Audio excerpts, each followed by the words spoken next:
गुरुजी। गुरुजी आपसे फोन करा, उठाया नहीं। कल भी करा था मैंने 1-2 बार। हाँ तो भाई यहाँ वहाँ होगा ना, कोई बाजार आप नहीं। कैसे गुरुजी? आप ठीक हो? बोले बोले। आप ठीक हो ना गुरुजी? हाँ हाँ, बस एकदम मस्त आनंद में। आप कैसे? गुरुजी वैसे भी बस परेशान सी रहती हूँ, तबीयत ठीक नहीं रहती। मेरे गुरुजी से आशीर्वाद ले लूं गुरुजी से? सब कुछ अच्छा हो जाएगा, बस प्रवचन सुनते रहो, प्रवचन ही दवा है। नहीं गुरुजी, सुनते तो रहते हैं। जो भी हो रहा है परमात्मा के ऊपर छोड़ दो। मैं यही कहता हूँ ना, दुख भी हो परमात्मा को छोड़ दो, तेरी मर्जी। हमारे लिए तो देखो जी, आप भी परमात्मा हो, आप मिल गए, आपने हमको भी परमात्मा लिखा दिया।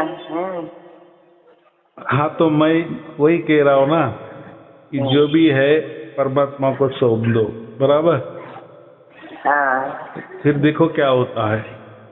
हाँ गुरुजी, वो सही है जी। अच्छा भी हो गया, परमात्मा तेरी मर्जी। और हम बीमार भी पड़ गए, क्या बुरा भी हो गया, परमात्मा तेरी मर्जी। जब परमात्मा को पता चलेगा ना, आप अच्छा भी मेरे पे सौंप रहे हो, बुरे भी मेरे ऊपर सौंप रहे हो, तो फिर देखो वो कैसा चलाता है। परमात्मा को समझ में आएगा, इसका बहुत बड़ा विश्वास है मेरे ऊपर, ये सब कुछ मुझ में अर्पण कर देती है।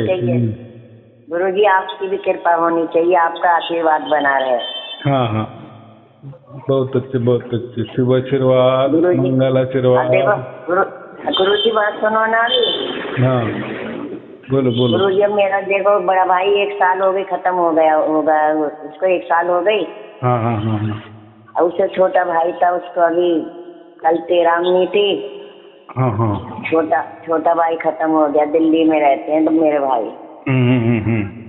पता नहीं गुरुजी क्या हो रहा, कुछ समझ में नहीं आ रही। 2 भाई चले गए 1 साल के अंदर।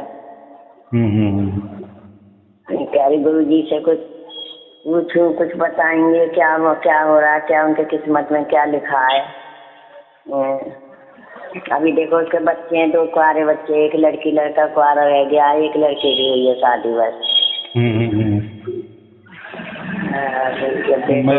मैं वही कह रहा हूँ, परमात्मा को सब कुछ अर्पण करो, उनका भी भला हो जाएगा। अभी क्या हुआ क्या नहीं, अभी पीठ पीछे मत देखना, आगे ही सब देखना।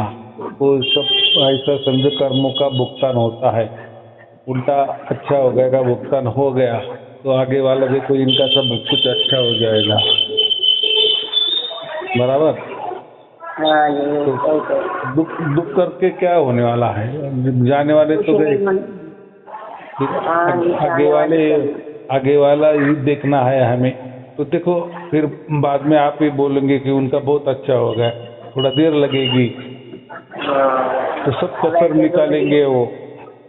घर में वही तो संभालने वाला था, वही नहीं रहा, वो पत्नी है, वो कैसे करेगी बेचारी, कैसे बच्चे रहेंगे अब। बराबर होता है, उसका कोई नहीं, उसका परमात्मा होता है। हाँ वो तो मालिक सबका ही है। हाँ लेकिन परमात्मा पर भरोसा रखना चाहिए, हर बात परमात्मा को कहनी चाहिए, उसके पास पहुंचानी चाहिए, तभी वो काम होगा, बराबर। कुछ हमारे पास रखना नहीं है, जो भी होता है मन में मत परमात्मा को अर्पण कर देना, अच्छा बुरा जो भी है। तो गुरुजी कर तो देते हैं, बोलते ही हैं गुरुजी, परमात्मा आप ही हो, बस आप ही देखो, आप ही जानो, हमने सब समर्पण कर दिया है, तुम्हारा ही दुख है, तुम्हारा ही सुख है, सब कुछ तुम्हारा ही है। यही महत्वपूर्ण है, ऐसा ही करना चाहिए। फिर देखो आगे वाली जिंदगी कैसी चलती है, बहुत बढ़िया चलेगी। परसों मैंने फोन करा था, मैंने गुरुजी फोन नहीं उठा रहे, 2 बार करा था मैंने, उनकी पूछूं। हाँ वो कैसा है, आपने लिखा नहीं ना, अगर व्हाट्सएप पे लिख जाते तो फिर समझ में आता ना। ठीक है, अभी आपको नहीं वो समझता, लेकिन अगली बार कभी भी उसमें लिखना। अच्छा गुरुजी, वो मैंने अब क्या नाम है, उस दिन वो लड़की ने भिजवाया था आपको। हाँ मिल गया, सब कुछ मिल गया। तो हाँ मिल गया, वो मैं कह रही थी कभी गुरुजी को फोटो घेर के नहीं बताया, कभी कह रहे हो फोटो तो घेरा ही नहीं है। नहीं नहीं, ऐसा है, आपने मैंने आपका जैसा ही मिल गया ना, तो हम उसकी ये देते हैं ना, रिसिप्ट देते हैं ना, चिट्ठा देते, मिल गया, ऐसा नहीं होता। देखो चेक करो, नहीं होता वापिस मैं दे देता हूँ, बस उसमें क्या है।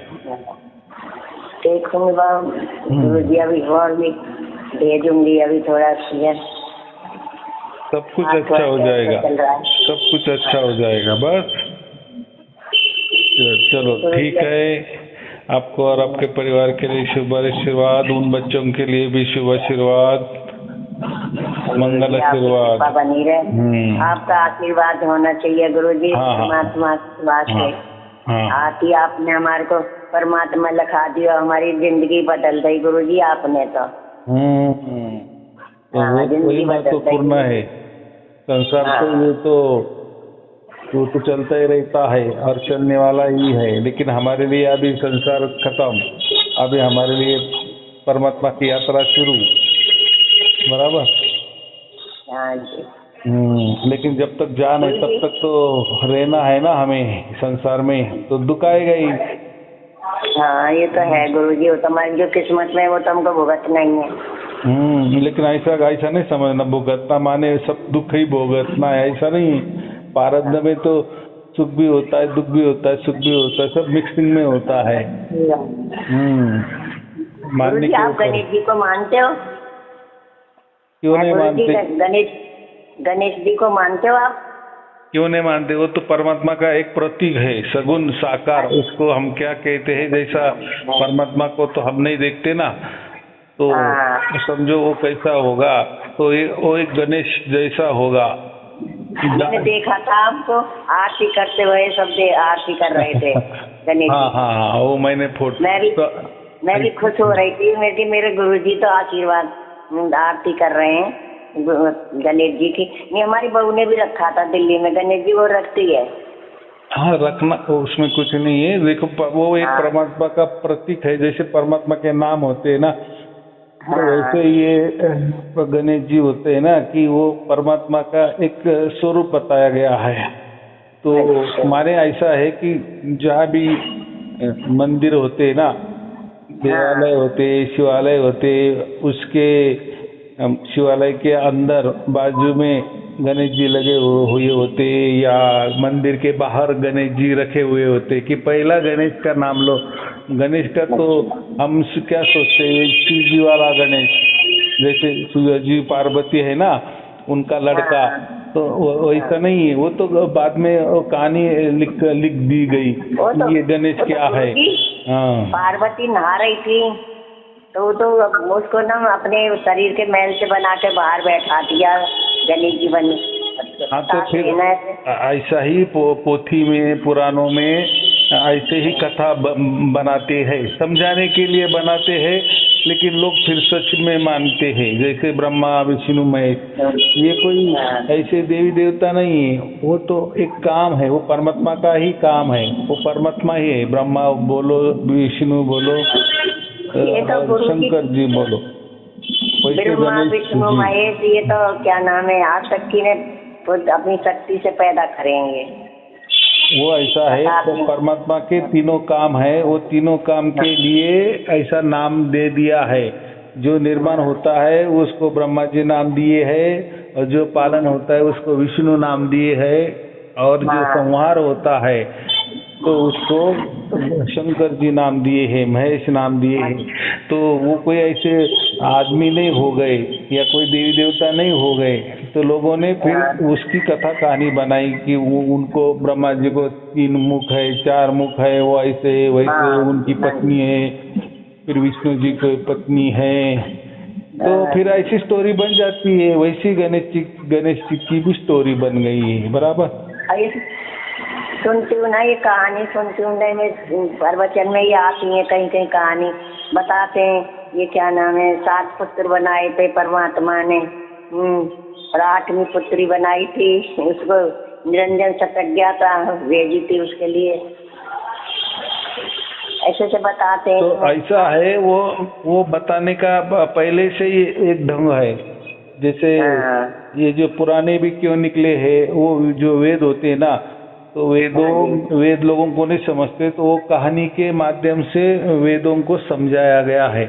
लेकिन बाद में क्या हो गया, वही पुराणों में जो कथा आई ना, कि जो कथा वेदों को समझाने के लिए थी, लेकिन जैसे बच्चों को कोई जैसे वो सोता नहीं तो कोई स्टोरी बनाते हैं ना, या बच्चों को ईसाप नीति वगैरह ऐसे कुछ छोटे छोटे होता है ना, कि तोता बोला, कौवा ऐसा ऐसा बोला, ऐसे कोई स्टोरी होती है कि नहीं, खरगोश की स्टोरी।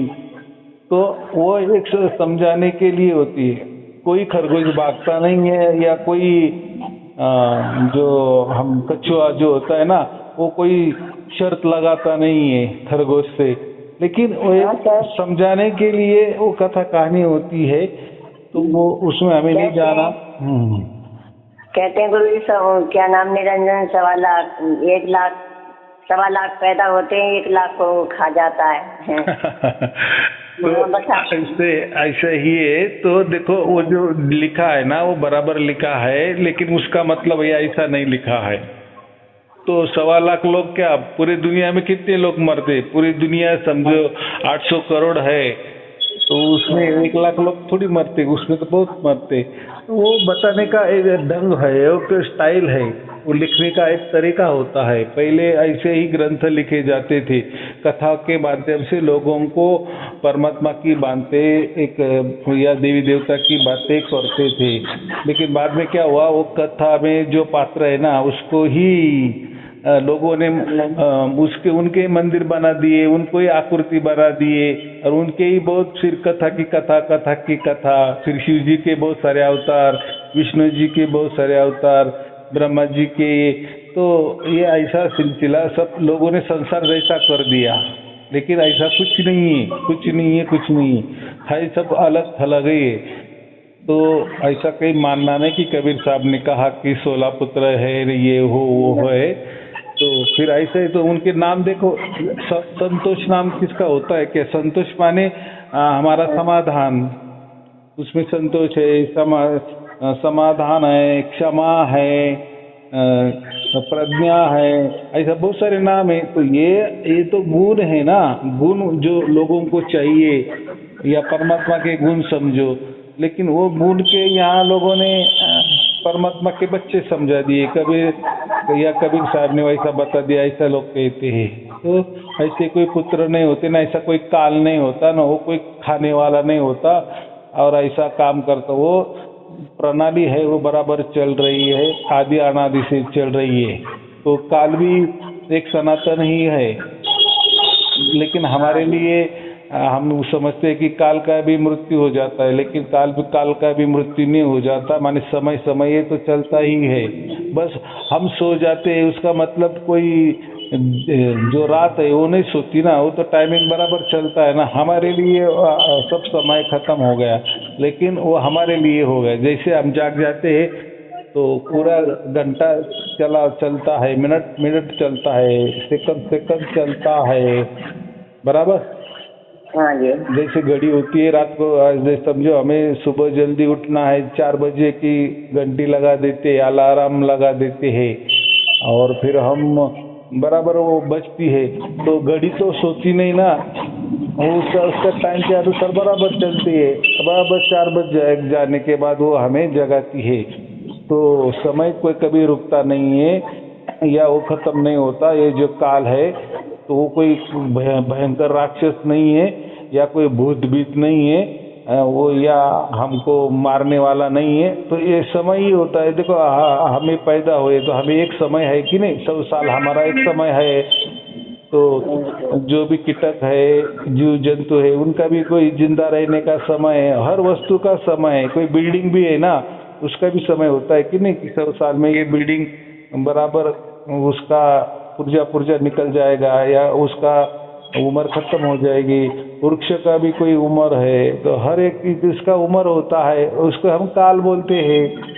तो ये जो है ना, एक युग का भी काल होता है, चतुर्युग का भी काल होता है, तो सबका काल होता है, लेकिन वो काल चक्र है। जैसा सूरज उगता है, डूबता है, वो वापिस उगता है, तो डूबना माने नष्ट होना ऐसा नहीं है। वैसा काल भी खत्म हुआ माने हमेशा के लिए नहीं जाता, वो तो एक चक्कर है। तो काल चक्र उसको कहते, तो काल भी सनातन ही है। हाँ जी। हाँ, तो माने वो हमेशा हमेशा के लिए रहेगा। कबीर पंथी अलग पंथ है गुरुजी? हाँ, वो अलग। देखो ऐसे बहुत सारे पंथ है, कबीर पंथ है, आप क्यों देखते हो, ऐसे बहुत सारे पंथ है, अलग अलग भ्रांतियां है, अलग अलग बंधने है, अलग अलग नियम है, अलग अलग विचारधाराएं होती है। तो हम उसमें नहीं जाना है। शक्ति दिखाई है, कबीर जी ने भी अपनी शक्ति दिखाई है। तो ऐसे बहुत सारे महापुरुष होते हैं, वो तो ऐसी शक्ति दिखाते हैं, चमत्कार नमस्कार करते हैं। हम तो अपने परमात्मा को ही मानते हैं। हम कबीर जी के भजन भी आते हैं, सुनते हैं लोग, उसमें कभी बहुत अच्छे। देखो, परमात्मा का गुणगान के लिए कोई पंथ नहीं देखना, कोई धर्म नहीं देखना, कोई जाति नहीं देखनी, बराबर। वो तो परमात्मा, वो तो सबके लिए होता है। बताते हैं कबीर जी तो परमात्मा जी के दास थे। वो तो ऐसा है कि जैसे आप लोग, मैं प्रवचन करता हूँ तो मुझे बहुत सारे लोग बोलते हैं कि आप तो एक परमात्मा ही हो। तो मैं परमात्मा थोड़ी हूँ, लेकिन मैं परमात्मा की बातें करता हूँ ना, इसलिए लोग बोलते हैं कि आप भी परमात्मा। वो एक भाव है, एक श्रद्धा है, बराबर। जैसे हम हमारे माता पिता को देवता मानते हैं, भगवान मानते हैं, तो थोड़ी भगवान होते हैं कि, लेकिन एक हमारे एक भाव है, श्रद्धा है, बराबर। अगर हम हमारे माँ बाप के ऊपर श्रद्धा रखेंगे, भाव रखेंगे, भगवान मानेंगे, तो हमारे बच्चे हमको, जैसे हम बुढ़े होंगे वही हमको मानेंगे। तो ऐसी एक संस्कृति चलती है ना, उस संस्कृति चलाने के लिए, बढ़ाने के लिए ऐसा कहते हैं। लेकिन कोई मनुष्य परमात्मा नहीं होता, परमात्मा कोई मनुष्य जैसा नहीं होता, या मनुष्य जैसा कोई अवतार नहीं लेता। तो कबीर जी तो मनुष्य थे, वो तो कबीर जी तो मनुष्य के जीवन में थे। उन्हें तो जन्म लिया था, हो ना। तो परमात्मा ने थोड़ी जन्म लिया, वो तो विदेही है। फिर विदेही भी है, लोग विदेही भी कहते हैं, और कबीर साहब को भी परमात्मा भी कहते हैं। तो ये मुझे भी नहीं समझ में आया कि ये क्या फंडा है। कहते हैं ऐसा है भाई, देखो, जिसको भी शरीर प्राप्त होता है ना, तो वो किसी का तो भी उसको माँ बाप तो होते ही है ना, ऐसा ऑटोमेटिक तो नहीं आता ना कोई भी। सही। हाँ जी। तो ये लोगों ने बाद में क्या होता है, कोई भी महापुरुष अगर गुजरने के बाद उसकी ऐसी स्टोरी बन ही जाती है। अगर मैंने अभी ऐसा समझो, अभी मैं हूँ, मैंने कह दिए कि मैं विदेही हूँ, तो वो जो विदेही कहते हैं ना, वो आत्मा के लिए कहते हैं, परमात्मा के लिए कहते हैं। हम लोग क्या करते हैं, उनके शरीर के ऊपर लेते हैं, जो हम बोलते हैं ना अपूरी बुद्धि वाले अज्ञानी लोग। तो हम भी कहते हैं कि नहीं, हमारा आत्मा अजर अमर है, वो अविनाशी है, वो आदि अनादि से है, वो कभी नष्ट नहीं होता। तो मैंने ऐसा कह दिए तो लोग क्या बोलेंगे, सयारुण जी भी, उनका भी कोई जन्म नहीं हुआ, वो ऊपर से डायरेक्ट टपक गए। तो ऐसा थोड़ी होता है क्या। तो मुझे भी किसी माता पिता ने जन्म दिया है ना, तो जब ऐसी बातें आती है तो आत्मा के बारे में कहते हैं। अगर समझो कबीर साहब ने वैसी बातें की, तो वो परमात्मा के बारे में कहते होंगे, आत्मा के बारे में कहते हैं। तो आत्मा तो सबके अंदर है, तो सबका आत्मा का जन्म नहीं होता, वो तो अजर अमर है, अविनाशी है, सनातन है, बराबर कि नहीं। लेकिन वही हम शरीर के ऊपर कर देते हैं, तो देखो फिर हमारी बुद्धि कितनी है। तो इसीलिए जो अज्ञानी लोग होते हैं ना, तो वो भी कहते हैं कि नहीं, कबीर साहब ने स्वदेह जन्म ले लिया है, वो परमात्मा है। तो ऐसा कोई परमात्मा नहीं होता, बराबर। और स्वदेह तो नहीं होता। देखो, अगर होता तो फिर अगर वो ऊपर से ही आए होते, आप बोले ना कि वो परमात्मा है, समझो वो उनका जन्म नहीं हुआ, वो ऐसे मिल गए कई तालाब के वहाँ मिल गए, तो उनको, तो फिर उनकी उम्र कैसे बढ़ती गई, फिर वो बूढ़े कैसे हो गए। हाँ जी। तो ऐसा नहीं होता ना। तो लोग लोग क्या है, किसी को अगर बड़ा दिखाना है ना, तो हर धर्म के जो भी महापुरुष है ना, उनकी ऐसी स्टोरी बनी जाती है। हर जो पंथ होते हैं, उनके जो धर्म पुरुष होते हैं, उनकी ऐसी स्टोरी बनाई दी जाती है। तो ऐसे ही कबीर पंथी वालों ने कबीर साहब को परमात्मा घोषित कर दिए। तो वो भी बोले कि उनका जन्म नहीं हुआ और वो मर जाने के बाद भी उनका देहांत नहीं हो गया, वो ऐसे ही निकल गए। तो हमारे महाराष्ट्र में भी संत तुकाराम जी है, तो उनको भी कहते हैं कि वो भी उनको भी जलाया दफनाया नहीं गया, उनको तो डायरेक्ट जो वैकुंठ से पुष्पक विमान आए थे उस पे ऊपर वो बैठ के चले गए। तो ऐसी स्टोरियाँ बनाई जाती है। हर पंथ के महापुरुष होती है, उनकी स्टोरी बनी जाती है। हर धर्म के महापुरुष होते हैं, उनकी स्टोरी बनाई जाती है। वो और कालानुरूप हो ही जाता है। जैसे जैसे दिन जाते हैं ना, समझो 500 या 1000 बरस के बाद मुझे लोग परमात्मा घोषित कर देंगे, तो उसमें क्या आश्चर्य है? तो कुछ आश्चर्य नहीं है। तो ऐसा क्यों होता है? ऐसा लोग क्यों करते? तो हो ही जाता है। क्या होता है?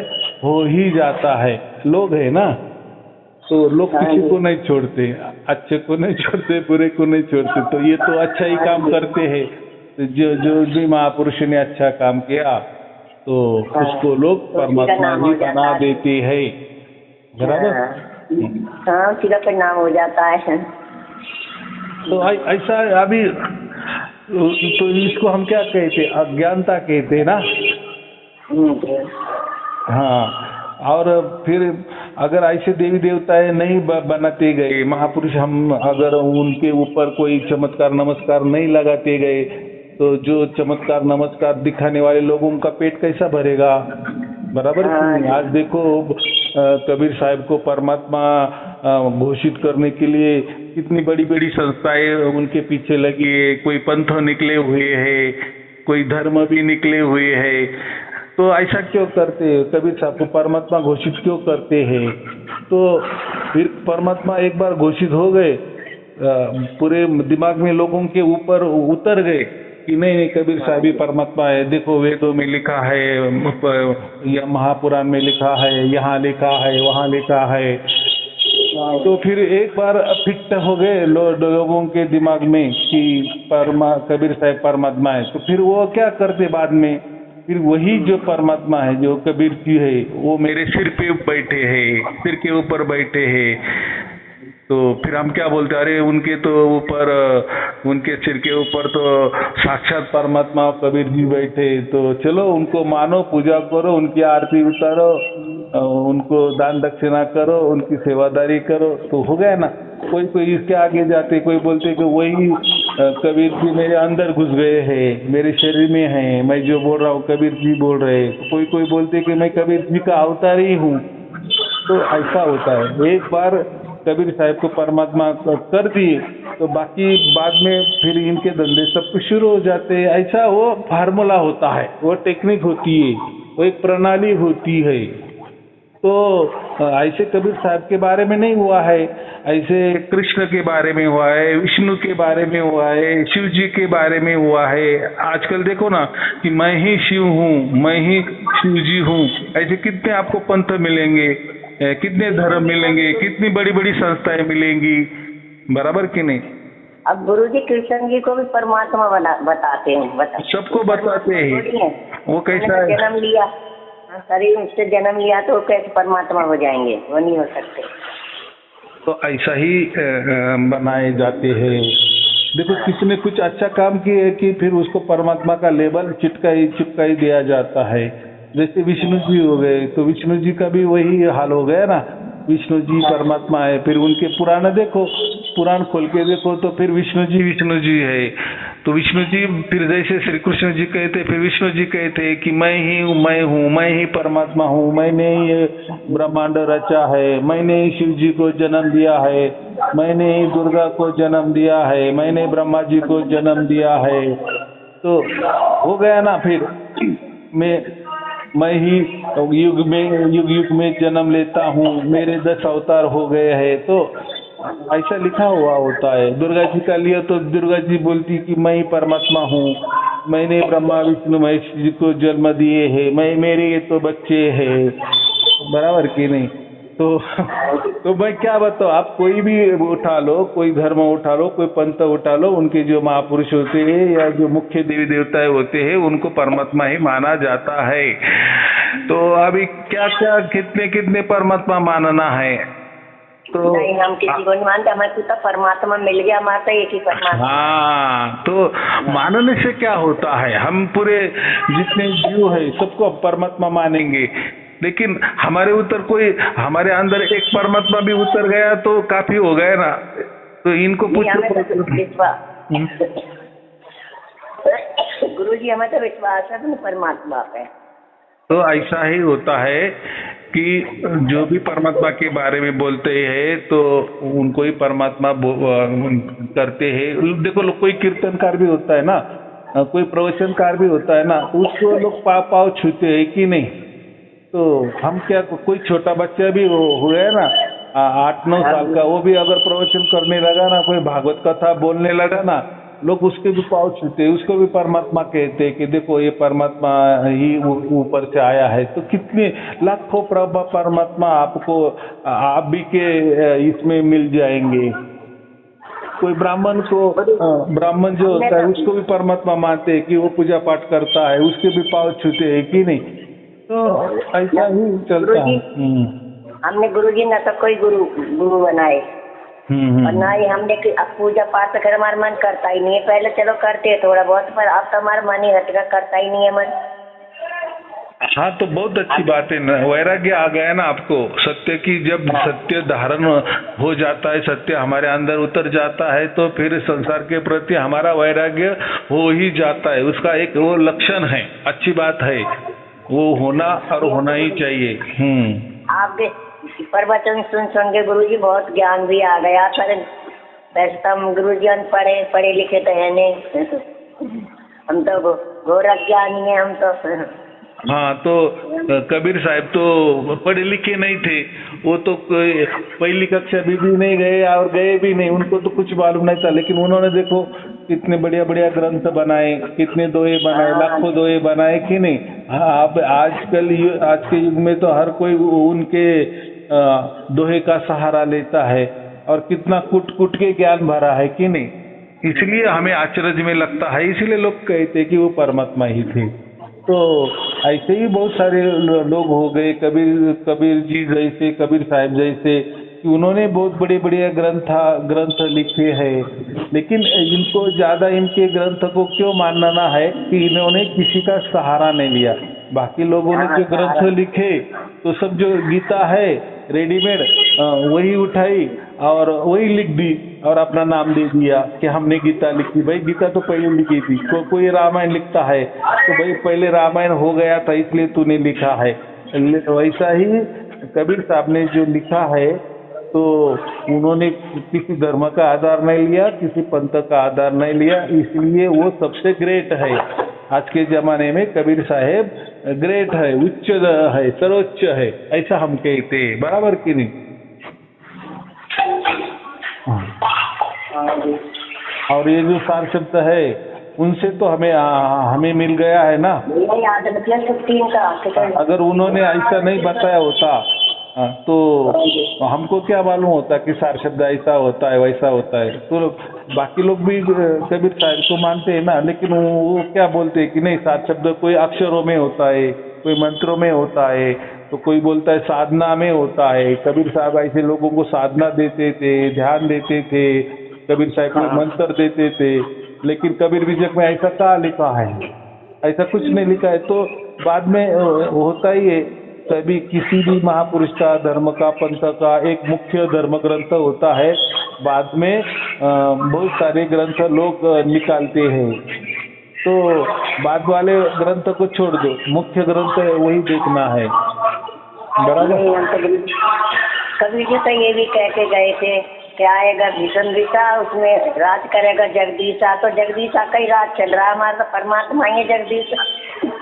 हाँ, तो ऐसा है अभी वो जो श्लोक है या वो जो दुआ है वो कहाँ लिखा है मुझे तो नहीं मालूम, लेकिन लोग ही भेज देते हैं कि ऐसे दो है वैसे दो है, लेकिन हमें क्या करना है उसमें, उसका सिर्फ अर्थ लेना है। क्या अर्थ लेना है कि विषम दिशा के बाद जो अभी कितना चालू है, 24 चालू है ना, विषम दिशा तो हो गया, मैंने अभी 4 साल हो गए, तो विषम दिशा में ये मैं राज प्रकट करूंगा या कोई वो राज प्रकट करेगा, ऐसा उसका अर्थ लेना। तो हमें तो मिल गया ना फिर सबको सार शब्द, तो फिर वो सार शब्द कौन देता है हमें? वो सार शब्द परमात्मा ही देता है ना। जी वही देता है, तो परमात्मा ही देता है, तो फिर परमात्मा दे रहा है, तो फिर हमारे ऊपर राज किसका आ गया? परमात्मा का ही आ गया ना। मतलब बीचा राज आ गया हमारा, तो परमात्मा का ही है। तो परमात्मा का राज माने जगदीश का राज माने परमात्मा का राज, जगदीश को ही परमात्मा कहते हैं, बराबर। हम तो परमात्मा ही कहते हैं कि हम भी राज को। हाँ, तो जिनको भी सार शब्द की प्राप्ति होती है वो परमात्मा से ही होती है। तो ये बाकी गुरुआ लोग तो बोलते हैं कि हम देते हैं आपको सार शब्द, तो भाई फिर परमात्मा का राज कैसा? वो तो आपका राज हो गया। कोई गुरुआ बोलता है कि नहीं मुझे मालूम है सार शब्द क्या होता है, परमात्मा ने मुझे मेरे सिर पे बैठे हैं या मेरे अंदर घुसे हुए हैं और वो वही सार शब्द बांट रहे। भाई कबीर साहब ने कहा है ना कि जगदीश का राज होगा, तो जगदीश का राज होगा माने परमात्मा का राज होगा, तो परमात्मा ही सार शब्द देगा ना।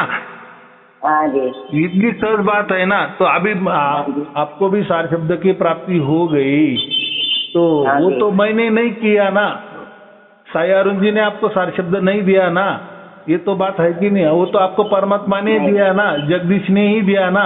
जगदीश ने दिया, फिर भी गुरुजी आपकी कृपा हुई। हाँ वो ठीक है, वो ठीक है। देखो हम परीक्षा भी पास होते हैं ना, तो कोई तो भी गुरुजन हमें सिखाता है ना, तभी हम पेपर अच्छे लिखते हैं ना और पास हो जाते हैं ना।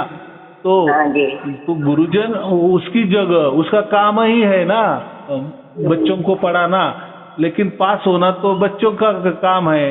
तो और फिर पास हो गए तो उनको जो बेनिफिट बाद में मिलने वाला है, वो कॉलेज में जाते हैं वो, या उनको नौकरी मिल जाती है, वो तो हम क्या कहेंगे, उनका भाग्य है।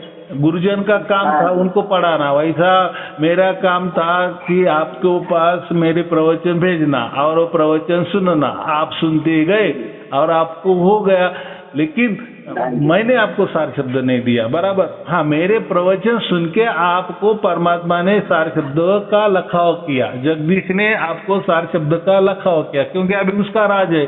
उसने कहा ना कि विषम दिशा में के बाद पर जगदीश का राज होगा, तो फिर उसकी प्रतीति आ रही है ना लोगों को। जगदीश माने परमात्मा काम कर रहा है ना, लोगों को सार शब्द दे रहा है ना।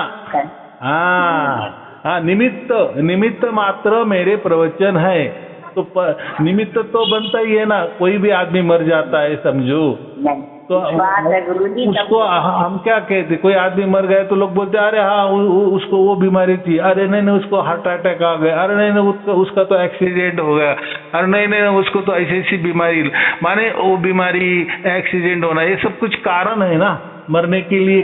कुछ तो भी कारण तो होगा, बगैर कारण से तो मरेगा नहीं ना आदमी, कि ऐसे ही भी मर गया, तो ऐसा नहीं होता। तो ऐसा ही सार शब्द मिल गया तो मेरे प्रवचन के द्वारा मिल गया, बस ये प्रवचन ये कारण है। लेकिन हाँ, तो ये वो एक भाग है। तो लेकिन आपको जो सार शब्द दिया वो परमात्मा ने दिया, जगदीश ने दिया, तो उसका राज चल रहा है। विषम दिशा के बाद उसका राज शुरू हो गया है, इसलिए वो सबको बांट दे रहा है। लेकिन जो प्रवचन सुनते हैं, मेरे प्रवचन सुनते हैं, उसको ही वो मिल रहा है। नहीं तो बाकी लोग भी प्रवचन निकाल रहे हैं, बहुत सारे बोल भी रहे हैं, सार शब्द के बारे में बता भी रहे हैं। उनके प्रवचन सुन के किसी को सार शब्द नहीं प्राप्त हो रहा है, उनके ऊपर परमात्मा नहीं दे रहा। अभी वो क्यों नहीं दे रहा है वो मुझे मालूम नहीं। लोग बाग गुरुजी अब आपके पास आ रहे हैं ना, गुरुजी कितने गुरु करे लोग बाग ने, आप तो आपको ही मान रहे हैं ना।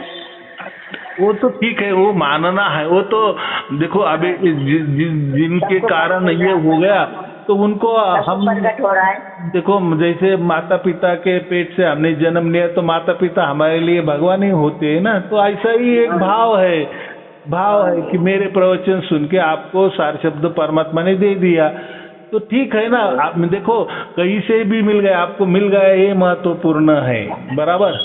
हाँ जी।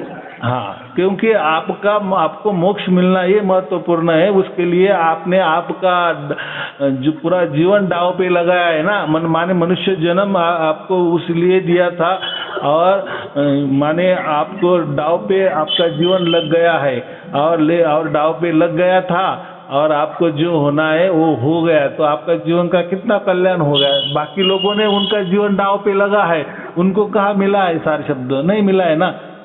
तो आपको मिला है तो आपका कितना भाग्य अच्छा, माने आपके मनुष्य देह का, मनुष्य शरीर का या मनुष्य जन्म का सार्थक हुआ। तो बाकी लोग भी मनुष्य है ना, उनका कहाँ सार्थक हो गया? तो उसका मतलब वो प्रवचन सुनते नहीं, सुन रहे तो मेरे नहीं सुनते होंगे, दूसरों को सुनते होंगे।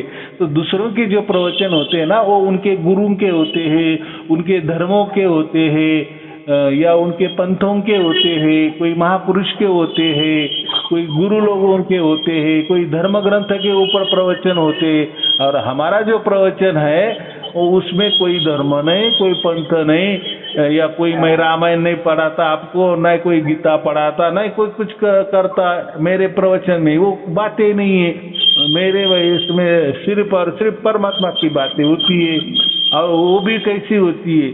जब लोग आप बोलते हो, आप मुझे फोन करते हो और आप आपका अनुभव बोलते हो, तभी मैं बोलता हूँ, तब तक नहीं, किसी को इजाजत मैं नहीं देता। बहुत लोग फोन करते हैं, गुरुजी हमें सार शब्द दे दो, तो मैं उसको ब्लॉक कर देता हूँ। भाई, आपको किसने कहा कि मैं सार शब्द देता हूँ? माने आपको मेरे बारे में कुछ मालूम नहीं, ना आपने कोई एक प्रवचन भी सुना है, ना आपको कुछ मालूम नहीं। तो और आप बोले कि नहीं सार शब्द की हमें दीक्षा दे दो, गुरु मंत्र दे दो। अरे भाई, क्यों गुरु मंत्र चाहिए आपको? और किसने कहा कि सायारू जी गुरु मंत्र देते? देखो, हमने गुरु मंत्र दिए हैं, लेकिन किसको दिए हैं? जिसको भी सार शब्द की प्राप्ति हो गई है, माने परमात्मा ने उनके ऊपर मेहर नजर की है, या परमात्मा ने उनका चुनाव किया है, उनको ही मैं गुरु मंत्र देता हूँ। तो ऐसा तो गुरु मंत्र तो मैंने कोई भी आ गया, मुझे सार शब्द की प्राप्ति नहीं हुई और मुझे गुरु मंत्र दे दो, तो हम देते ही नहीं ना। तो सीधी बात है। गुरु मंत्र भी सुन लेती हूँ दोनों, और आपके प्रवचन भी सुनती हूँ। तो है ना, गुरु मंत्र ये तो इसलिए रहता है कि जैसे हमें अभी खाली टाइम है और चलो कोई परमात्मा का गुणगान करना है, तो गुणगान करने के लिए वो मंत्र होता है, बाकी कुछ नहीं। तो उससे हमारा याद आ जाता है परमात्मा का। खाली टाइम देखो, हमारा जीवन जितना है अभी तो समझो पूरा आधा जीवन निकल गया है, अभी आधा जीवन हमारे हाथों में है। तो हमारा एक क्षण पल पल होता है, क्षण क्षण होता है, तो वो व्यर्थ न जाए, वाया ना जाए, खाली न जाए। इसलिए खाली टाइम के लिए हम वो मंत्र का मन ही मन में स्मरण रखते जाए, बाकी कुछ नहीं होता है। हाँ, अगर हमें काम मिल गया तो फिर हमारा मन काम को लग जाता है ना, फिर वो टाइम हमें गुरु मंत्र भी याद नहीं आता, तो अच्छी बात है। लेकिन गुरु मंत्र याद करके काम किया तो और बड़ी अच्छी बात है। लेकिन सार शब्द भी चल रहा है, वो तो परमात्मा के द्वारा भी चल रहा है, साथ में काम भी कर रहे हैं, और काम करते वक्त हम गुरु मंत्र भी कर रहे, तो तीनों बात एक साथ आ गई तो आपकी शक्ति और बढ़ जाती है, तो वही आपको मोक्ष में काम आ जाती है। माने वो जो भी फिर आपका कर्म करते हैं, तो जैसे सार शब्द भी चल रहा है बराबर, माने सार शब्द की ध्वनि आप सुन रही हो बराबर, वो तो परमात्मा के द्वारा हो रही है, वो भी सुन रही है। और आप कोई काम भी कर रहे हैं, और वो जो काम कर रहे हैं उसी टाइम आप गुरु मंत्र का स्मरण भी कर रही हो, तो तीन बात हो गई ना। तो फिर जो काम हो जाता है तो वो काम हमारा निष्काम कर्म में गिना जाता है समझ में। और काम करते वक्त फिर बाकी कोई विचार हमारा आता नहीं। बराबर। तो गुरु जी खाना पीना भी कहते हैं हम उसके लिए खा रहे हैं, हम उसके लिए काम कर रहे हैं, हम उसके लिए सब कुछ कर रहे हैं, वही जाने पर। हाँ तो आपने बहुत अच्छा सवाल किया। फिर खाते समय भी आप वो गुरु मंत्र के साथ खाना खाए तो खाना तो फिर परमात्मा गुणगान करके खाना खाए तो वो खाना प्रसाद हो जाता है। हाँ जी, मैं तो पहले और आप जो कर्म कर रहे हो, जो भी कुछ काम कर रहे हो, व्यापार कर रहे हो, धंधा कर रहे हो, कोई नौकरी कर रही, सर्विस कर रही है या घर का भी काम कर रही है, उसी टाइम तो परमात्मा का तो सार शब्द तो चल रहा है। लेकिन वो चले ना चले, साथ साथ गुरु मंत्र भी हमने ले लिया तो जो खाना पका रहा है वो प्रसाद बन जाता है। या जो काम कर रहे हो, काम में बरकत आती है, काम में हमें सक्सेस मिलता है। ऐसी छोटी छोटी बातें होती है, इसलिए गुरु मंत्र होता है, बाकी कुछ नहीं। बराबर। घर में तो मैं कहीं जाती आती नहीं, मैं अब नहीं करती, मैं तो घर में ही रहती हूँ, बच्चे हैं करने वाले। हाँ, बहुत अच्छी बात है ना। नहीं, मैं एक उदाहरण दे रहा हूँ आपको, उसका उपयोग कैसा कैसा होता है ऐसा। तो गुरु मंत्र का भी उपयोग है, सार शब्द का भी उपयोग है। सब देखो, कोई बात खाली नहीं है, व्यर्थ नहीं है। बराबर, सबका उपयोग होता है, लेकिन करने वाले को हाँ मालूम होना चाहिए। अपने परमात्मा में मुझे इतना विश्वास हो गया, बहुत विश्वास करती हूँ मैं। विश्वास से ही परमात्मा होता है। अगर विश्वास ही नहीं तो साक्षात परमात्मा भी आपके सामने खड़े हो जाएंगे ना। आपका विश्वास ही नहीं तो आप मानेंगे ही नहीं ना। अब गुरु जी सारे सब काम सही हो रहे हैं, सब ठीक ठाक चल रहे हैं, पर एक लड़का गुरु जी ना उसको नौकरी मिल रही, ना उसको कोई शादी हो रहा, 19-20 साल का हो गया। सब कुछ हो जाएगा, सब कुछ हो जाएगा, बस परमात्मा के ऊपर छोड़ दो। बराबर, समर्पण कर रखा, मालिक तू जानेगा, तू करेगा। हाँ, सब कुछ तेरा ही है, दुख भी सुख भी सब कुछ तेरा, तू जाने।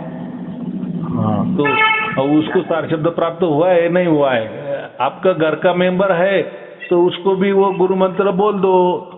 उसको बोलना कि थोड़ा रटते रहे, वो स्मरण में रखते जाए गुरु मंत्र, तो अच्छा हो जाएगा। बाकी क्या है गुरु जी, आजकल के बच्चे तो नहीं समझे, हमको तुम वो बना रहे हो, साधु बना रहे हो, संत बना रहे हो, हमको ऐसे बोलता है।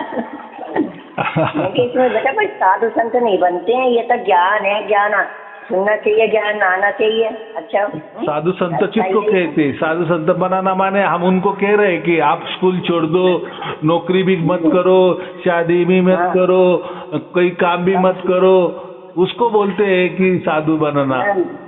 तो हम तो उल्टा क्या कह रहे भाई, आप कुछ भी काम करो, व्यवसाय करो, ड्यूटी करो, नौकरी करो, कोई भी कर्म करो, घर के कर्म करो, बाहर के कर्म करो, उसमें गुरु मंत्र का जाप करते चलो।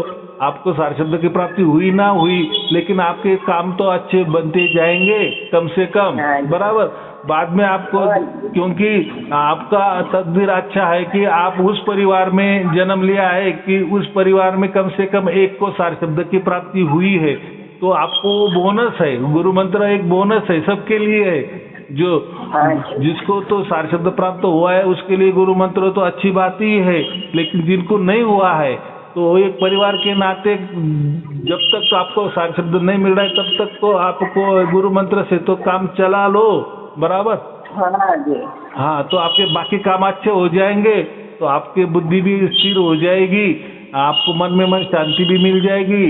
फिर परमात्मा जब प्रकट होना है वो तो हो ही जाएगा। परमात्मा को मालूम है ना, इसकी शादी नहीं बन रही तो इसका मन चंचल है, इसको नौकरी नहीं मिल रही तो इसका दिल नहीं लग रहा है, इसकी पढ़ाई बराबर नहीं हो रही है, तो वो क्या परमात्मा की बातें करेगा और क्यों परमात्मा उसको चाहिए? तो उसका दिमाग तो अच्छा नहीं रहेगा ना।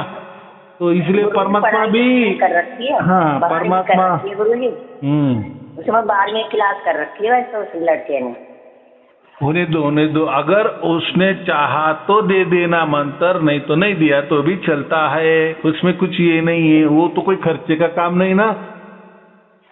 गुरुजी, वो मैंने आपको एक बार बताया था उस लड़के के बारे में, वो महाकाल बताया था ना, उसने वो भी नहीं करा। मैंने बोला बेटा गुरु मंत्र सुन लिया कर, और मैंने की ये प्रवचन सुन लिया कर, मैंने की जो गुरुजी ने दिए हैं। देखो, आपने आपका काम कर दिया, उसने नहीं किया तो हाँ। चलो जान, आपने आपका काम कर दिया ना, बस हो गया। मैं तो कहती मैंने बोला मेरे गुरुजी ने बताया तो तू ये काम तो कर, तू मेरे गुरुजी पर विश्वास कर, हम विश्वास करते हैं, हमारे सारे काम सही हो रहे हैं, तो तेरा क्यों नहीं होगा, तू क्यों नहीं कर रहा, वो करता ही नहीं है। जाने दो, ज्यादा ऐसा है, ये इसमें ज्यादा जोर जबरदस्ती नहीं करना, क्योंकि उन्होंने भी जो जन्म लेते हैं ना, वो भी उनका प्रारब्ध साथ में लाते हैं। तो उनके जीवन में क्या घटनी है, क्या अच्छा होने वाला है, बुरा होने वाला है, या उनकी जिंदगी कैसी चलनी है, तो उन्होंने वो साथ में वो प्रारब्ध भी रहता है ना, तो फिर हम उसमें ज्यादा ये नहीं करना। हाँ, लेकिन हमारा एक शुद्ध मन से, भाव से हम किसी को भी अच्छा बोल देना।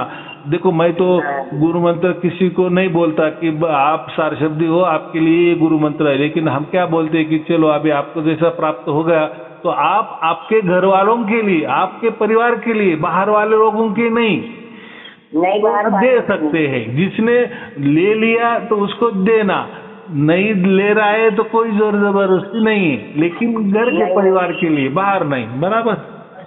आजकल गुरुजी कोई मानते भी नहीं है, सुनते भी नहीं है, विश्वास नहीं करते। हमें तो विश्वास है ना, हम तो कर रहे हैं। अगर उन्होंने मांगा तो देना। अगर वो उनकी मांग नहीं है और आप जोर जबरदस्ती कर रही हो, जोर जबरदस्ती कर रहे हो, तो अच्छा नहीं ना। नहीं, हम नहीं करते जबरदस्ती, जिससे मन में आए तो करो, ना आए तो मत करो। हाँ, तो ऐसा हो जाता है, सब कुछ अच्छा हो जाएगा, बस सब कुछ परमात्मा के ऊपर दे दो। मैंने तो बहुत सारे तरकीब आपको बता दिया है, तो देखो फिर क्या होता है, सब कुछ अच्छा हो जाएगा, मंगल हो जाएगा। चलो ठीक है, आपको और आपके परिवार के लिए शुभ आशीर्वाद, मंगल आशीर्वाद। सत साहिब जी, सत साहिब जी, सत साहिब जी। आपकी कृपा बनाए रखना गुरुजी। हाँ, आपका आशीर्वाद। सत साहिब जी, सत साहिब जी।